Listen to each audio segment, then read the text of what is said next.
Good morning. Welcome to Detroit in Black and White, our Saturday morning's edition. We have on deck Eastside Al, Mr. Lengel, Deadline Detroit, Washington Post, and we also have Jim Nardone, former chief of police for the Trenton Police Department. Hey, Jim. Good morning. Cousin. That's our cousin. And you also have myself, Vanessa Moss.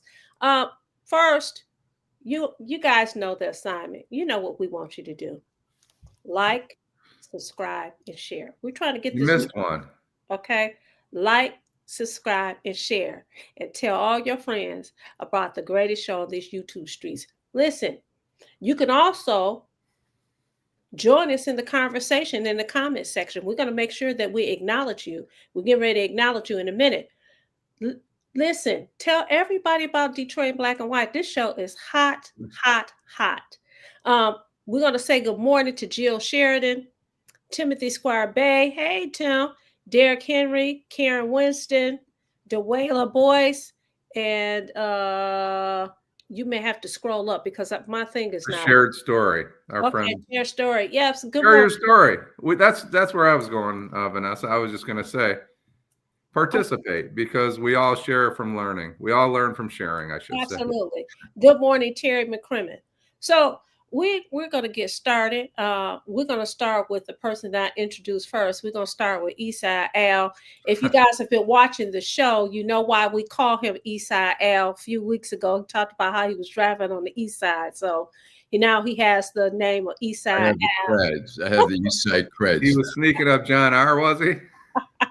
I was driving on East Warren and Mac and all that stuff. So what's going on, Eastside? So I want to say last night there was somebody who was sort of denigrating the whole immigrant thing, saying that the Democrats, and this is the narrative the Republicans are trying to put out, that the Democrats are trying to fund illegal immigrants, give them health care and all that stuff. So first of all, you're not eligible if you're illegal. I mean, if you have a green card, you're here on an asylum request or whatever, you are entitled to get affordable health care, which you pay for, which is supplemented by the government. And you have to, there's a 5-year waiting period to get on Medicaid, even if you're a legal immigrant. If you're illegal, you are not entitled to any of these programs. But that being said, some people don't think we should give any benefits to anybody whether they're, even if they have legal status. And the point is, I was going to say before the show, I was saying, you're okay with these immigrants flipping your hamburgers, cleaning your hotel rooms, building your homes, picking the crops that you get at Whole Food and Kroger and all the, independent grocery stores. You're okay with that, but you don't want to give them any health care, even if they're here legally. And it's just total bullshit. It's like my parents were immigrants. They came here in 1948 after the war. They were working in the garment district in New York, sewing dresses and all that kind of stuff before they came to Detroit. So, well, let me ask you this, though, Allan. Were your parents legal immigrants or illegal immigrants? They were legal. They came through New York. They were processed. Look, they waited years. I mean, basically, my parents were in they survived the Holocaust. They were in after the war, they put people in displacement camps, and they were waiting to either go to the U.S. or Israel. My parents were actually waiting for Israel, but somebody kept bribing the people to get higher on the list to Israel. So they came to New York, and then they came here to Detroit in, I think, 1950, and they lived on Elmhurst there. But yeah, they were here illegally, but so they were, entitled to whatever, legal immigrants are entitled to. I mean, you don't have citizenship there. It took whatever it was, 7 years for them to be citizens, but they're entitled. And like I say, I mean, when you go to the hotel, you see people cleaning your rooms. A lot of these people don't speak English. They're immigrants here. They're trying to make some money. The people flipping the burgers, working in the service industry, picking our crops that we take for granted that we pull off the shelf. Those are picked by people, immigrants, who keep the price down. They're not getting high wages. So we have one of our viewers, Mr. Evans. He said, good morning. He said, we came here. I mean, there's some people feel this way. He said we came here as slaves and we don't get SHIT.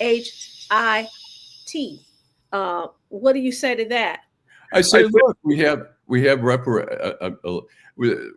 you know, they're trying to do reparation programs. I mean, Mary Sheffield is supposed to be ahead of the reparation program, which hasn't gone anywhere in, I think, 4 years. So you just answered, you just responded to his question. You said it hasn't gone anywhere. Well, it should be. Well, we got to put the right people ahead of this to do whatever form of reparations we figure out is the right way. Yes, I mean, slavery was a shameful part of our history, and you know, other countries, Germany did pay reparations to Holocaust survivors. I was just ready to say that your parents got reparations. They got reparations. I don't get reparations. They're gone.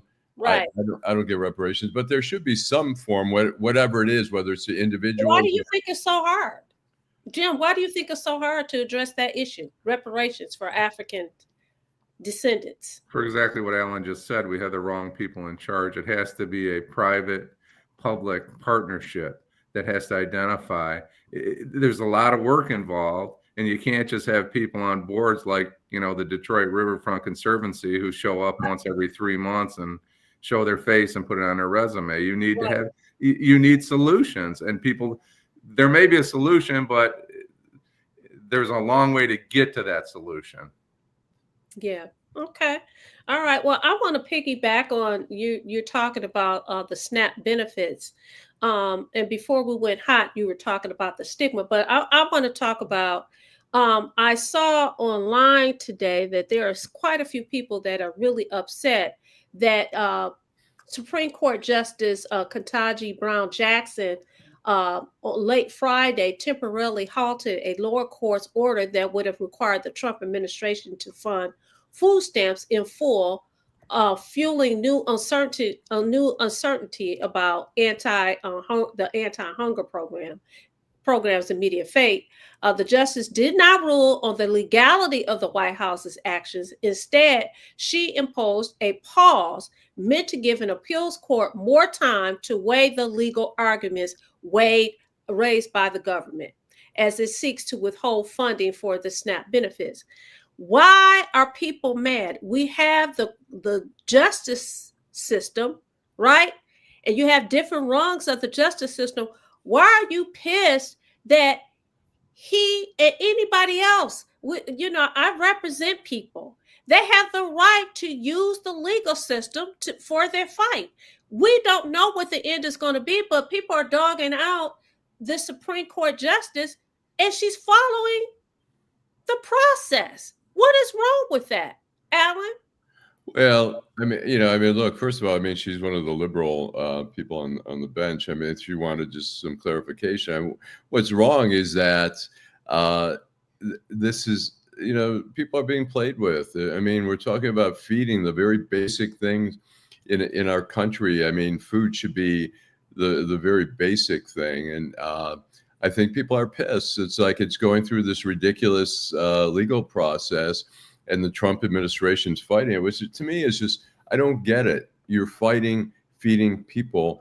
And I'm surprised that I think she wants more legal clarification to speed it up and put it on more solid ground. But I don't get it, really. I mean, I would say generally, I mean, she's one of the liberal members of the court. She's a Democratic appointed person by Biden.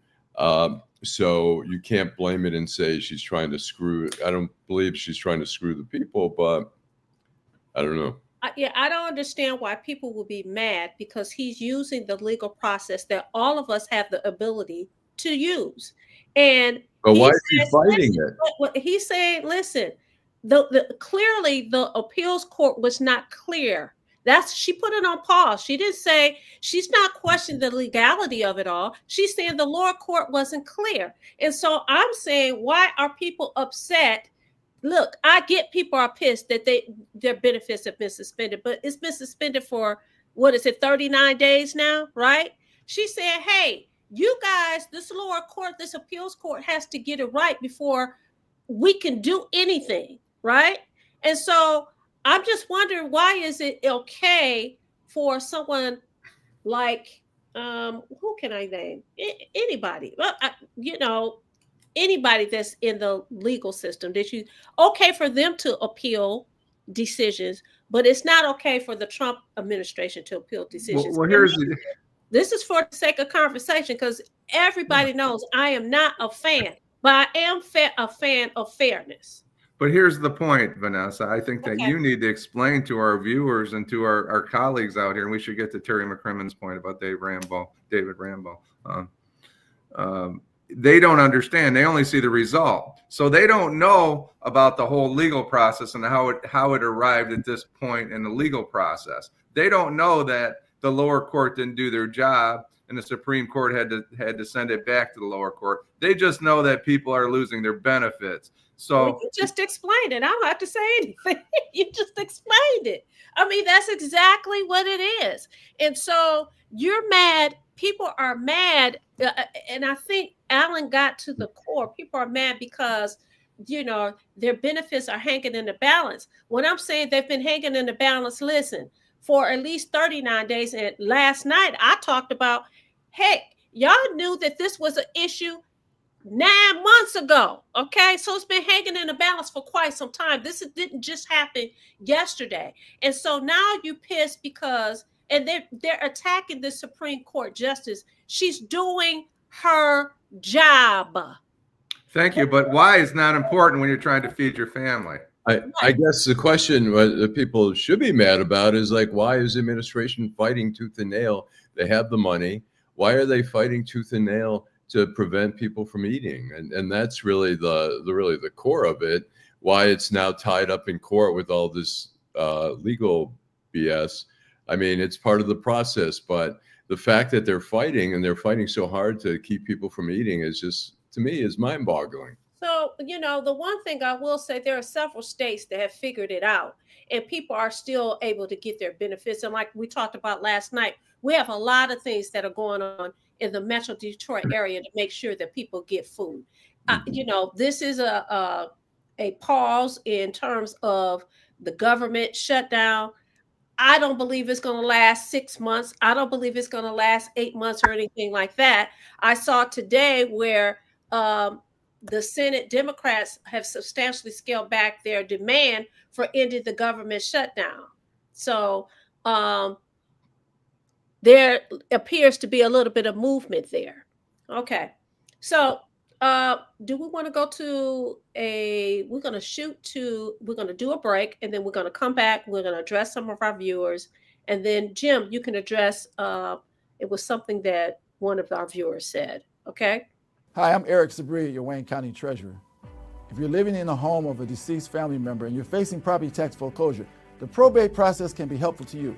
If you file a probate petition and notify our office, the foreclosure proceedings will be halted during the probate process. Contact us at 313-224-5990 or email us at taxinfo@waynecounty.com. We're here to help.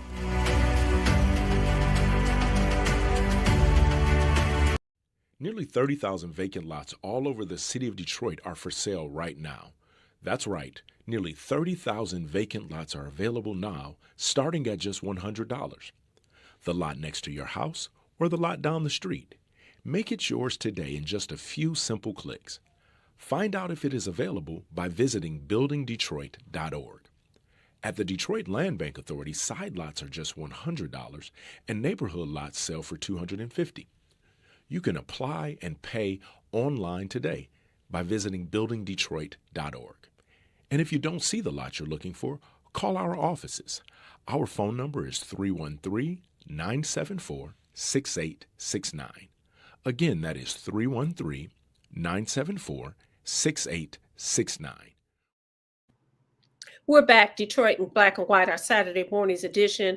I want to say good morning to Jill Sheridan. Thank you so much for joining us this morning. I guess I'll read some of these comments because we got quite a few comments. Stephanie Jackson says she's here. Hello, Stephanie. Reading is essential. Terry Grimman said this is why elections matter. This wouldn't be happening if someone else was president, Democrat or Republican. This president and his Congress, the House and Senate have made it personal. I think that's accurate. It Yep. isn't. I It's agree. all of their faults, but Yep. as I said I last said night, that from the beginning. I blame everybody. he's the CEO. Yep. G Money said, G Money Hollywood. I shorten your name, G Money Hollywood. G Money says, I think that I got that from one of the movies. I think one of the movies is New Jack City. Anyway, reparations are warranted to FBA's foundational Black Americans. We can print billions to support other countries. It cannot make what's a wrong a right. Reparations are well overdue for FBAs. I want to throw out a question here. What do reparations look like? I know, Todd Perkins 4 years ago was pushing for one of the proposals dealing with reparations, and he was saying reparations is not going to be, this is the way he envisioned it, and people have different ideas. He said, I don't envision it as, individual people getting monthly checks or a big payout, but rather having funding for, rental assistance, legal assistance, educational assistance, a pot of money that people can use to get scholarships and all that. Vanessa, how do you see reparations? I go back to 40 acres and a mule. We were promised 40 acres of land. I really, that's what it represents for me. When you say rent assistance, everybody don't want to be a renter. People want to own land. People Or loan or mortgage assistance, whatever. That is what I'm thinking.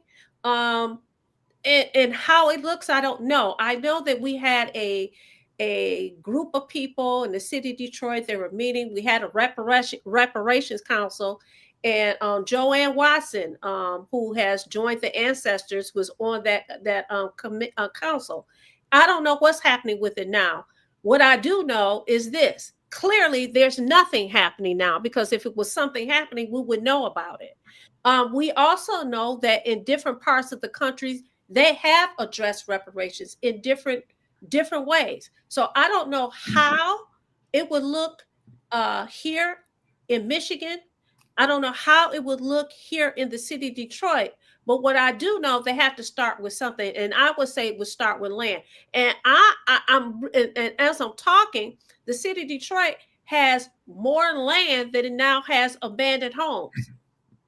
Let's talk about that. Maybe reparations should be that. For those people who don't have homes, maybe we could start with that. It's interesting. Jill Sheridan talks about Native Americans, that we also need to do reparations. And Absolutely. I think we've overlooked. I mean, the fact is that wherever we live, we're probably on indigenous land.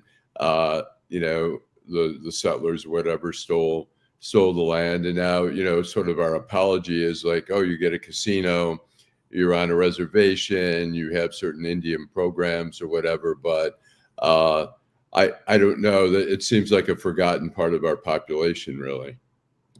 Yeah, they have no opportunity to recover. The indigenous people have no opportunity to recover in our society. It's absolutely, and that's unfortunate. It's a crime. Unfortunate. Something that you talked about before we went hot, Allan, I want you to share with your viewers when we were talking about the SNAP benefits a little bit. You were talking about when you were in school and that kind of. No, I was saying that I think there's been a stigma to food stamps. You go I remember when I was younger, going to the supermarket and seeing people have these huge amounts of groceries and steaks and everything, and they're pulling out food stamps and everybody's looking at them. And so I think they've changed the benefits. But I also, at Michigan State, when I was a student, one of my neighbors who grew up on the block, who's now a very wealthy person, super wealthy, he came from a very middle class, very comfortable family. He had food stamps, and there were students coming from middle class, upper middle class, who were getting food stamps. And while we were all eating, Swanson TV dinners, hot dogs, all that kind of stuff, his freezer was packed with steaks. So there are abuses, but people should have some dignity. So now, I think a lot of the people in the country who aren't familiar with SNAP are becoming familiar with SNAP now, but it's really, now you hear on the news stations, they're referring to it as food stamps. It's a more dignified thing to say snaps or bridge cards or whatever it is. And so, I think people should have dignity. They shouldn't be shamed if for some reason, whatever their economic challenges are, they can't afford food, they can't afford to feed their family. That's what we have. And, you know, people talk about socialism here, but how many of the wealthy people are on Social Security and Medicare? Those are all social programs. I mean, we've set up a society so that people don't fall through the cracks that we still see it. We walk down the streets and somebody's sleeping on the sidewalk or sleeping at a bus stop. There are still people falling through the cracks, but we're trying as a society to be humane and care about everyone. You know? Can I address, when you're ready, I want to address our contributors out there. Okay, yeah. I think that you hit on something about there. I think you have to acknowledge that there has been some abuses, and there continues to be always. But even with that, there's also a stigma, and I'm going to use a story about myself. My father was an entertainer. He was a comedian. Everybody watch the show knows that. First heart attack at the age of 27. Okay, so he was the provider for our family. He's in the hospital. He can't provide for his family. So my mother had to go and get on assistance. It was embarrassing because we went from, parents going to the store, buying groceries, using money. And at that time, they had these it was a book. It was a book. Right. And you would go to the store. My parents would send me to the store and ask me to, get some things. And I will wait until other people left the store before I would purchase whatever it was. And that should not be, because the program is really designed to be a stopgap. I don't know what it is now, a stopgap to help people, to assist people. It's not supposed to be a way of life. And I think a lot of people view it or see people using it as a way of life. And because they see that, they get really ticked off about that and say that, and then they start saying, these people that are abusing the system, they say, well, then, hey, they need to get rid of it. Go ahead, Jim. I just want to address our contributors. You see us here, our faces, and Vanessa's smiling face, and Allan and I in the background here. And you're contributing just as much to the show as we are. You just have to put up with our faces. Karen Winston says reparations to me would be to restore my pension and COLA. I'm going to just disagree with you a little bit, Karen. Those are earned benefits. You worked your whole life for those benefits. They should never have been taken away from you. Poor leadership. The result of poor leadership, through no fault of your own, you've lost benefits by working with the government. Potentially a JRW7TF, potentially a partial reparations for blacks in the country is a tax moratorium, at least federally. Also, we should be able to create sovereign land with our rule of law similar to indigenous people. Well, what I like about what Allan said, Todd Perkins, you're right, Vanessa, not everybody wants to live in an apartment. Some people might want to be on a farm. And if it has to be money, not everybody wants to go to college. Maybe somebody wants to work for General Motors. So there has to be a huge plan that you can't leave people out. That's why we're in this situation. Right? You have to include everybody and give them an opportunity. Maybe they want money for their kids. Maybe there's a tax break for kids. There's all kinds of things. But it's going to take a lot of work to get to the bottom of it, to find something that's fair to everybody. Right. Absolutely. Maybe they can include that in that big, beautiful bill. G-Money is America's giving black Americans a void check. Currency is due. However it is distributed, the bottom line is the pile has to be shared in all facets. You couldn't have said it better, G-Money. You usually do. I need to read his comment before I run my flapper. Right. No. Bill talks about indigenous. Why is fascism growing in America? Derek Henry. Well, let's ask Derek. So we've talked about this on this show. What happened in Hungary? They went from Hitler to Russia. They thought Russia was going to protect them, so they went from fascism to communism and complete control. It's just a different form of control. So I read something just the other day that asked the American people, what is their choice? Do you want fascism or communism? Because they both want total control, and anybody that disagrees with that's not paying attention. If you think the Democrats are just, you can do what you want, I believe in this and that, or the Republicans believe in fascism, I'm going to tell you what, they both want total control. It's obvious if you pay attention. We need something in the middle. We need citizen representation. We need the people to be represented, not the extremists. Go ahead, Al. I know you're ready. No, I was just going to say, I mean, there's talk. I know when we were on 9:10 a.m., we had discussions about this, and some people were like, I don't care about any programs, blah, blah, blah. I just give me my money. Yeah, just give me my money. But, the other side of that is if you were to set up programs, scholarship funds, whatever it is, to make sure that there's availability to help people, move forward. I think that's something that, Todd Perkins was saying. Well, people think they want just the money, but I think it's more effective to help people push their lives forward by giving them what programs they might need help. Oh, you're putting conditions on the money that people deserve. That's what it sounds like to me. No, look, there's energy. I mean, if you need energy or whatever, it's just saying these programs are available. It's not putting conditions like, yes. But it sounds like it from an outsider. I mean, the argument is that if you give everyone, you say, okay, reparations, we'll give everyone $10,000. Is that going to move people forward more, or is it going to be moving forward with grants or whatever? And maybe you say, okay, people will manage their money and figure it out, but But people don't want people to manage their money. And your parents got reparations, and they just got a check. They got a check. I don't know if they got it every month or whatever for their entire lives.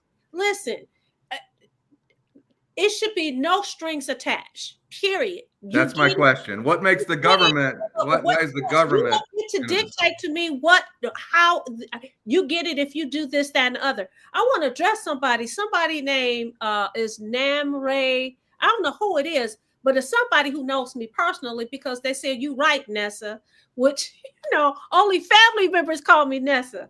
They said, I don't want to live next door to a vacant lot, a neighborhood garden, or across the street from a solar park. This is somebody that's talked to me. I live in the city. I want to have next door neighbors to help pay taxes. This is somebody that's talked to me. And I said this, and I agree with you, and I'm glad that you agree with me. Go ahead. Yeah. Did you have something to say? No. I hear somebody says whites benefit from SNAP more than others. I know there was a video that went viral, YT, about a single white woman getting over $3,000 per month in assistance. Now, if that is not abuse, there's every program has had abuse. We have doctors who are being busted all the time, and I've always, for Medicare fraud. And we're talking big money. We're talking millions and millions. One individual doctor. My parents had a podiatrist in Oak Park. He went to prison for Medicare fraud. And it's very common where they're charging for services. They're charging for services they don't render. And it happens all the time. I think, we need more. I mean, Trump is getting rid of all these inspector generals, and it was something I wanted to bring up anyways, was that the FBI has now closed down one of its elite public corruption squads. And they're downplaying, and that's what you get when you get a criminal in the White House. Suddenly you're shutting down the criminal, you're shutting down a public corruption squad in the FBI. Some people would say Bill Clinton was a criminal. I'm just saying.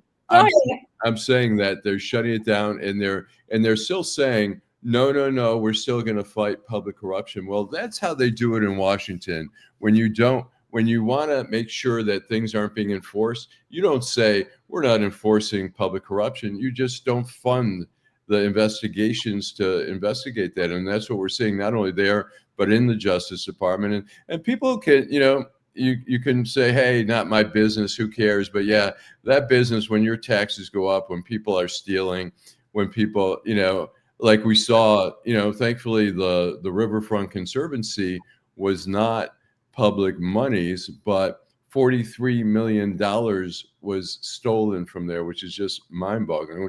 Which leads me also to, how is Mary Sheffield still on the board, and how is Matt Cullen, the chairman of the board, still the chairman of the board? I don't care if they didn't know what was going on. I don't care how innocent they are. They were there. I mean, Mary can say there were a lot of board members there. She says, well, it was more of just a honorary kind of thing. She wasn't paying attention. Well, don't be on the board.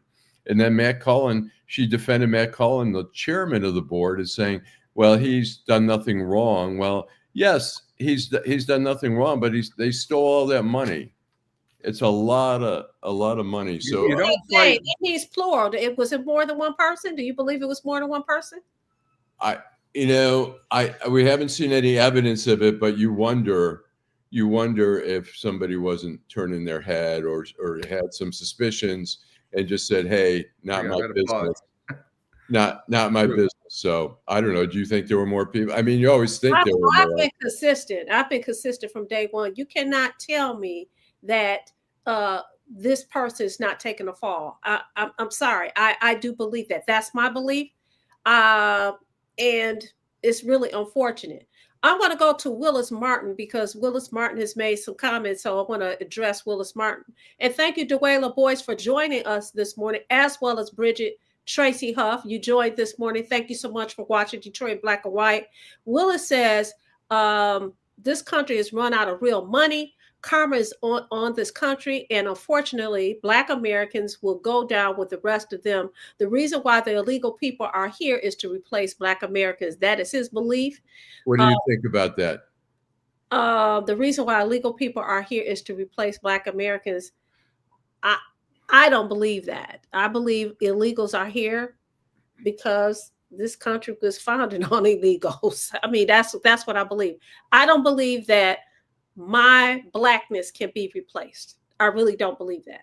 I think also we saw during COVID, and we still have. I mean, now there's been a lot of mass layoffs in different industries, but we've had a shortage of workers for so long, a shortage of farm workers and construction workers and all that. It's not. I think there's enough room for immigrants here, and I don't feel like they're replacing Black people here. I don't feel that way, but I do think that some people will take issue with you saying that, because your parents were immigrants and you're different than a Black person that's saying that. There's clearly Willis Martin feels that way. I don't feel that way, but Willis Martin, I'm taking it. What is Willis Martin? I'm curious. What does Willis Martin base his opinion? Let Willis tell us this. Well, can we go to Mike Bunch? But I just wanted to make one quick comment. Look. I'm gonna quit. I'm gonna stop on my comment. Go ahead. Do y'all see? Go ahead, Vanessa. Do you see who joined? I do. Get him in the room. Get him in the room. I want to hear for a minute. Mongo. What's up, man? Hey. Whoops. Oh, yeah. Keep playing. That was a short visit. Right. That was a very short visit. What? What's up? What we're talking about? We have Adolph that question. Which question? About what about immigrants? Are Black? Somebody said immigrants are replacing Black people in this country. What's your feeling on that? No. Yeah. Black people always had a hard time. When it was free, it had no problem. But when it ain't free, we evolved. It's like boxing. First it was the Irish, then you got Black folks, and then now you got Russians taking over the sport. But when you got folks that don't want to, we used to do all the landscaping and all the real nasty jobs. But as the civil rights movement came, stopped all that, people not shining shoes like they used to, or cleaning people's houses and stuff. You get immigrants to come over here, and if you're gonna pay them something, they're gonna take the job. So at this point, it's like, who do you see that cut the grass and all the other stuff? Is Latinos, when you know they come over and they don't mind doing it. Shit. So no replacement. No, they don't. They ain't replacing. You know, it's just that people. It depends on who it is. You know, the Irish took over the police departments. That was the only jobs they could get. You know, and then their kids and their grandkids and all that other stuff. Yeah. So And nah. let's ask Adolph about reparations. What do you envision reparations as? Individual payments or group different pots for? I say, you know, when all of a property that they took, and they still got records of who lived where. You know, the census and stuff during the 40s and 50s. I say you give people mortgages, give them loans and other stuff. You know, it's gonna be hard pressed when if they gave reparations out in the 20s and 30s, there was thousands of ex-slaves still alive. So it wouldn't be a problem of who was a descendant of slavery, because you got people come over here from Jamaica and all these other places. They might be the descendants of slavery, but not here. So reparations, they got to come up with something. And Mary Waters, Mary Sheffield said she was a champion of reparations. I don't know what these voters was thinking when they voted her in. You know, she got her people out to the whatever. She ain't did shit for no reparations. Keith Williams, he ran with his own agenda for reparations. At this point, ain't nothing coming up. We're not gonna have anything about reparations. Adolph, I said that because Allan asked me, and I said, listen, start off with 40 acres. I said land. We have in the city of Detroit a lot of vacant land. And we'll talk about reparations, and particularly here in the city of Detroit. You brought up Mayor-elect Mary Sheffield and Keith and etc. What do you think about, because you said mortgages. I'm like, give us the land and let us do what we want to do with it. You know what? It's still. Listen, Clinton gave the Japanese that was interned during World War II 20 grand, but that was how many thousands? It wasn't millions of people that they had to pay. Allan, I'm gonna ask you this: what did your parents get for being in a concentration camp? My parents eventually got about $500, give or I think it varied by the value of the Deutschmark or something like that, but they got about $500 a month. But I don't get anything. When my parents died, that was the end. Well, you wasn't in a concentration camp. Right. No, I'm saying that they did get it. I mean, it took several years. It took quite a long time. They didn't get it right away. It probably took. I say that years. The people, what they did in L.A., where black couple in the 20s bought all this property, and the city took all the shit from them, and their descendants got not only the property back, but they got paid.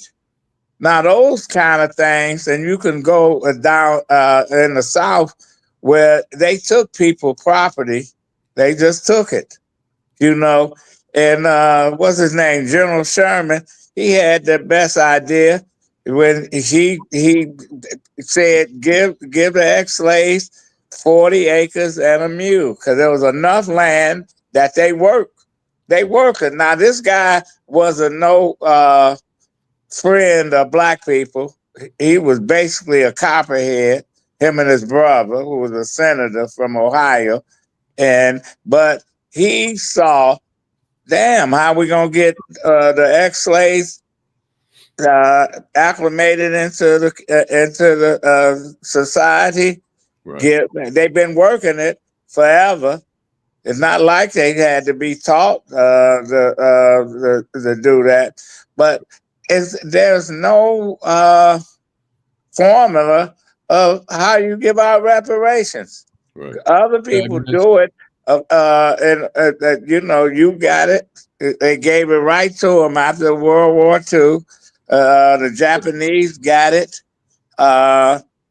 it took That many only years. person that haven't gotten anything is descendant of ex-slaves, I and think the everybody needs ex-slaves that was still alive at the time that could have got it didn't get it. So I agree. I mean, it's really shameful that the slaves who were still alive did not get it directly. Look, my parents, I don't know, probably took them 20 years before they got it. I mean, my mother's family lost their home. They had a hardware store that was taken away. My father, you know, in Poland, the Nazis took their home, and they killed their parents. They killed some of their siblings. They, you know, killed them in the camp. So yeah, but slavery, we you know, dealt with that lynching, no, all this other shit. slavery, the horrors of slavery are you know, endless, are infinite. And I hear people say, well, I didn't own any slaves and stuff, but some of your relatives profited from slavery. You know, where I couldn't get a job, you know, because you were prohibited. You know, there's a whole lot of other stuff. You know, it's a slippery slope that that this country has to deal with. But they need to deal with it, you know, and come up with something. Now we got Evanston, Illinois, came up with a solution. Well, San Francisco said they want to give some astronomical sum for folks. But now where's stop with the Chinese? They had thousands of people died building a railroad out west. Should they get reparations? We already gave Native Americans, we gave them casinos, put them on a reservation, gave them casinos and stuff. Well, I don't think that that's enough because, and you said we, I'm not even going to include myself in Oh, that. I understand. It's just a term. But yeah, well, all I'm saying is that what has been done to them, the natives, it's atrocious. It's shameful what has been done to them. Well, they just became citizens in the 20s, you know? Right. Should we take a break? Adolph, stay with us. It looks like a pinball machine. The viewers are going up and up and up. And let's get to our viewers and talk. Is that okay, Allan? Yep. Hi, I'm Eric Sabri, your Wayne County Treasurer. Are you living in the home of a deceased family member and you're facing property tax foreclosure, or maybe you know someone who's in the same situation? The probate process may be helpful to you. If you file a probate petition and notify our office, the foreclosure proceedings will be halted during the probate process. We have several nonprofit partners who have free attorneys who can assist you. Contact our office, 313-224-5990, or email us at taxinfo@waynecounty.com. Don't lose your family property. Some of these properties have been in the family for 4 or 5 generations. Contact us now. We're here to help.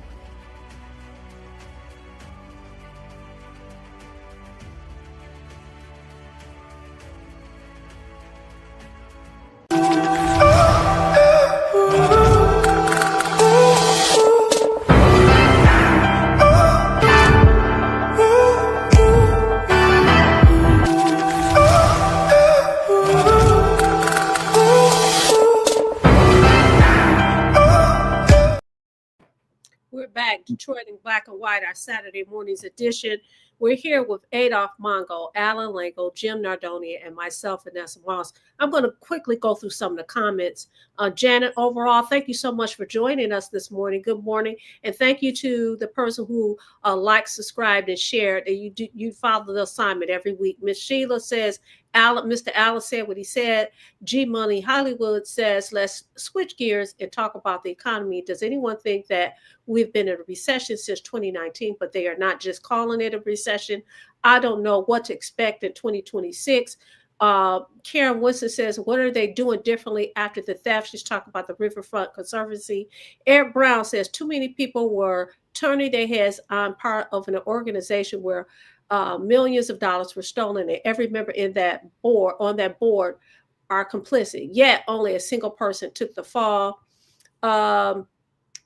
Eric G Money agreed with you. Taylor Maid says shortage of workers, ?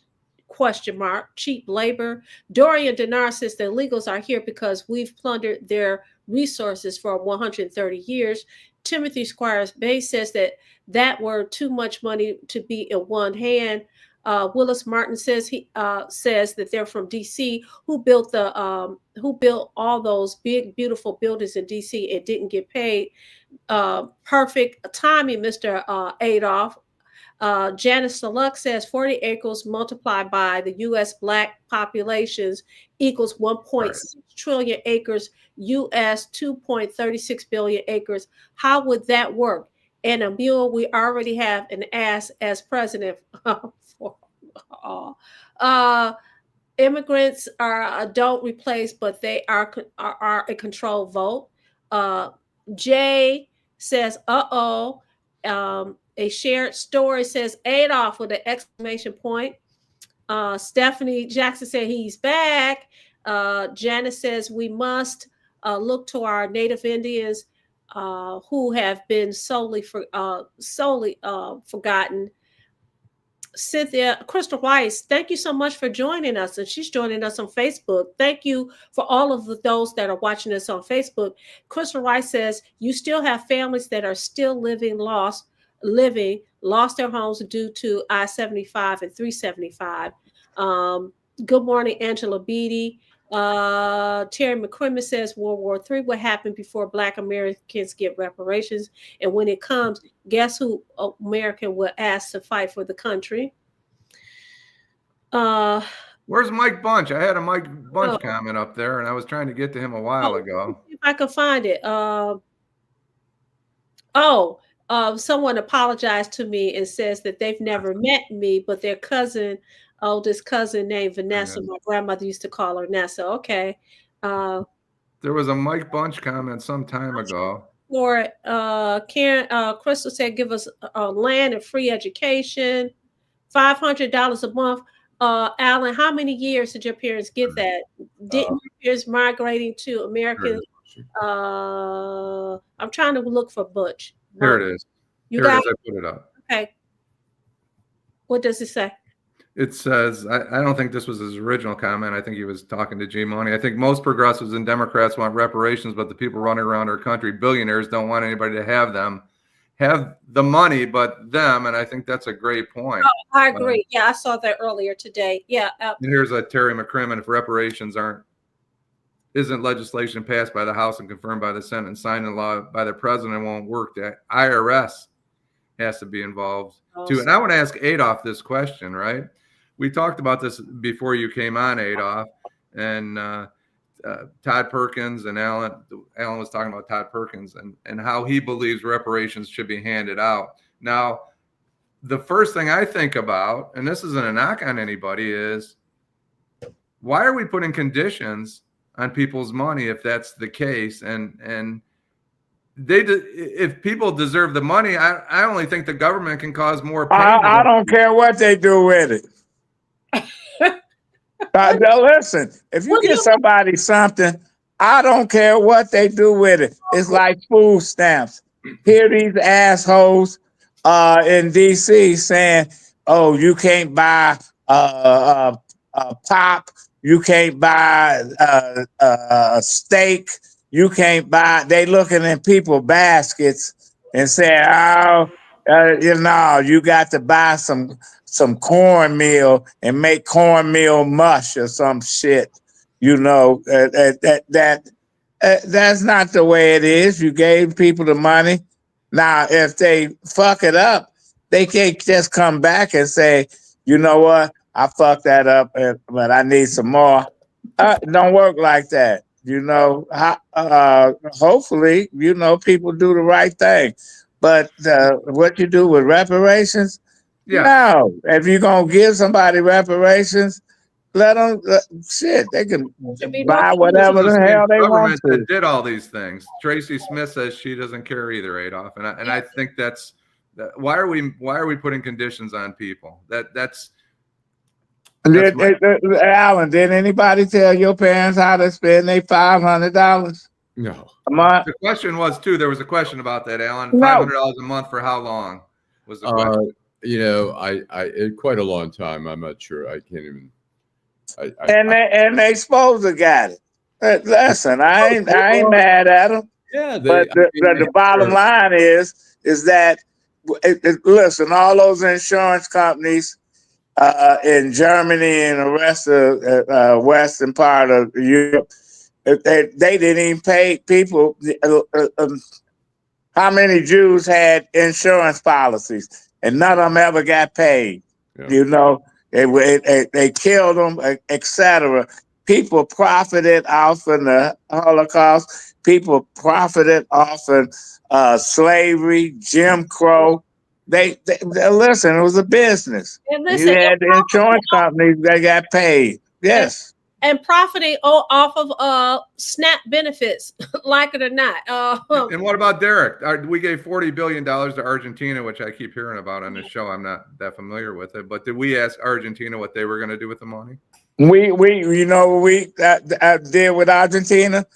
We made U.S. We brought their beef in here and said you need to buy Argentina beef. It's like Trump got something going with them. You never Derek. know what's going on. But listen, reparations. I want to see what the incoming mayor going to do with reparations, or is it going to be one of those,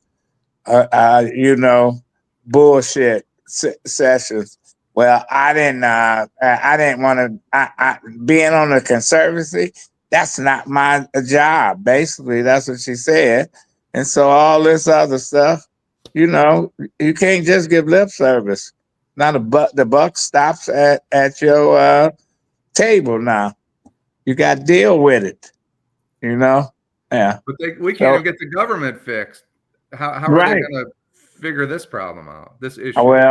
Well, I just hope that this new mayor talking about she made history. She needs to go look at what happened to the mayor of New Orleans, where she got indicted for having a relationship with her security and giving them all kind of perks and all this stuff.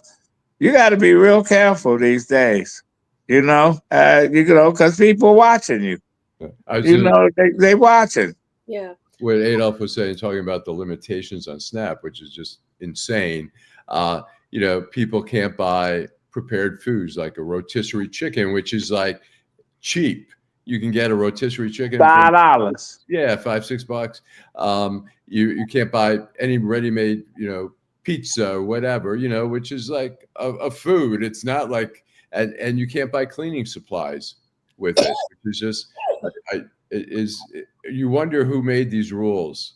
Well, and I wonder who created it, because I remember those EBT cards when they first came out. People could take it over to the casino and use their ATMs and get money until somebody dropped a dime to the state saying people getting money off of their benefits cards at the casino. A lot of times, people think of stuff to do. You got a card that look like a credit card, and they trying to figure out how can I get money off of it. That's human nature. That's the way it is. So I'm going to go to a couple because we have a couple of new viewers. So I want to acknowledge them and their comments. Roger Dorham says reparations should come in the form of free education, free healthcare, food, housing, transportation vouchers for the next 400 years. Miss Sheila points out Native Americans have been here in Michigan by way of Canada. Tracy Smith says economically, when America has a cold, blacks catch pneumonia. Karen Winston says they can use AI and figure it all out. You have Eric Brown. He says we have free education now and folk ain't taking advantage of it. K to 12 is a failure. How would a free college education work when many are not qualified to get into college? Well, that begs the question. Yeah. Why is it that again, I know Allan doesn't like this and some of our viewers don't like this, and I missed the comment, but why are we putting conditions on? We don't put conditions on people. If it's a tax break, whatever it is, somebody talked about a tax break. Isn't a tax break for the wealthy? Is that a form of, giving people money? Generally, isn't tax breaks a form of government handout? Don't we pay farmers not to grow shit? We do. Yep. God, and you know what? People act like this is something new. Well, we don't have to ask them where they're buying their groceries. We don't have to ask people where they're buying their groceries. We talk about. Go ahead. With the tariffs in China stopped buying our wheat for a while, our soy and soybeans and all that, and we had to supplement the farmers who were, many who voted for Trump because they were going broke. I mean, people don't realize in this business these are corporations, these farms. They got 10, 20, $30 million in equipment. This is big business. And so there is subsidies in that respect too. So we have to figure out how to do it. I think it's a matter of, but like I say, and Adolph points out, we haven't seen anything in 4 years. We've had a reparations committee and I really haven't heard anything. I wish we could debate a plan that they put together 4 years ago, and we agree or disagree on the plan and tweak it a little bit, but we ain't even have a plan because it's like the Charter Commission. When people run for the Charter Commission to run for another office, all this shit is just some bullshit. And the reparations is just another, I call it's just some bullshit because they don't really have a real plan to bring that to the forefront. Because people say, I want a check. You're always going to have somebody asking for a check. But I don't think you get a check. Adolph, we'll have one of our viewers, G Money Hollywood. He says you keep bashing Mary, but she was the strongest qualifier of the week. Mary was full of shit. She started early. Hey, listen, I don't care what you say, G Money. She got the money. She sold her soul to the highest bidder, and the people that ran against her got in it too late. So yeah, and the people that's pissed off and ain't got shit, they didn't go vote. Now there's more of them than there's more than of you that love Mary draws. Wait till they come and strip her naked for all the city to see. Yeah, that's my case, and I'm gonna say goodbye. I just came for a hot second, and like I never left. You started a fire, okay? Goodbye. Well, y'all can put it out, and I'll see you next week. We're just gonna talk about you when you leave. All right. Okay, you can talk about me. People talking about me anyway. We've only got a minute and a half left. Yeah, we only got a minute and a half to go. So at any rate, a minute and a half to leave. Yeah, we're done. You might as well stay. But G Money Hollywood say that it was a weak race and she was the strongest candidate. And yeah, it was. It's like she ran against people in wheelchairs. Listen, and Willis says the mayor will set up a committee. A fixed race. We have a viewer who says that she believes it was a fixed race. She said You can't win in a fixed race. That's And, what. and then if people say she's gonna continue what Mike Duggan did, fuck no, because she don't know jack shit. And I said this. I hope she hire competent people that know city government and not her fucking friends and not the rappers and all the other fuckers that don't know shit about city government. You got to hire people that don't like you, that didn't support you, and support you. You got to have a coalition of folks. Yeah, You that's know, you won. Listen, I told Christine Beatty and Kwame, I remember going up on the 11th floor because Kwame wanted to hire me. You should have seen all the looks from those folks that work for him. They wanted to kill me. I said, y'all won. What y'all mad about? Just make shit work. That's all this shit is about. Absolutely. You won. You know, you don't have to issue statements like Reverend Sheffield issuing statements. You know there has some hidden meaning to that shit. You know, just go and do your job. Get some competent fucking people. That's all we asking. Stop making excuses. Stop giving your man 60 million. Lord have mercy. Stop hanging around. Stop hanging around criminals who bribe elected officials. That's what we want. You know. So if she's the best, well, you know, hey, you know, you're gonna have to live with it. We need a motherfucker to add up. Can you get some fuck the motherfuckers or something going? Somebody wants to hear you say something like that. Oh, well, ain't no, well, fuck the Lions. So that gets you because they did. How about a fuck Allan and Jim and Vanessa? Well, fuck all y'all. Y'all got me coming out of. You don't mean that. You're not include me in that statement. I know. I have to put you in that. I have to put you in that. Breaking up with me today, but that's okay. We'll be back together in about 15 minutes. At any rate, I think it's the time to close the show. We weren't able to get to all the comments, but what we are going to do is we do.